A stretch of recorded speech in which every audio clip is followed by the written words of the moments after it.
ఉత్తరాంధ్ర ప్రజలు పోరాడి సాధించుకున్న దక్షిణ కోస్తా రైల్వే జోన్ రేపటి నుంచి కార్యకలాపాలు ప్రారంభించనుంది.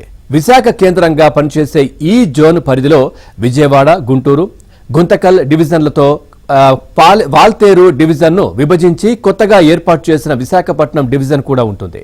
ఇక కార్యకలాపాల ప్రారంభం తేదీగా నిర్ణయించిన జూన్ 1న 4 డివిజన్ల రైల్వే మేనేజర్లు విశాఖ వచ్చి జీఎం సందీప్ మాథుర్ను మర్యాదపూర్వకంగా కలుస్తారు.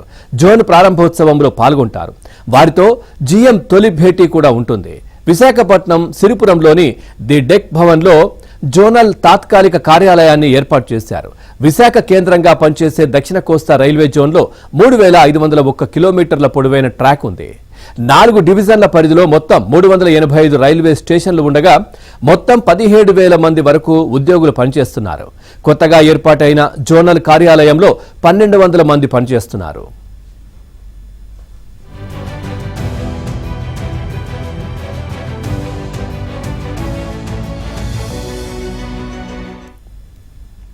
ఉత్తరాంధ్ర నిరుద్యోగులు రైల్వే పరీక్షలు రాయడానికి తూర్పు కోస్తా రైల్వే జోన్లో కేంద్ర భువనేశ్వర్ వెళ్లినప్పుడు అక్కడి అధికారులు తెలుగువారు అనే వివక్ష చూపించి అవకాశాలు ఇచ్చేవారు కాదు. మనకు ఒక జోన్ ఉంటే ఈ ప్రాంతం వారికి ఉద్యోగాలు వస్తాయనే ఉద్దేశంతో విశాఖ కేంద్రంగా జోన్ కోసం ఉద్యమం చేసి సాధించుకున్నారు. ఈ పరీక్షలకు కేంద్రాలను జోనల్ కార్యాలయమే ఎంపిక చేస్తుంది. దాంతో ఈ ప్రాంతం వారికి మరిన్ని అవకాశాలు లభిస్తాయి.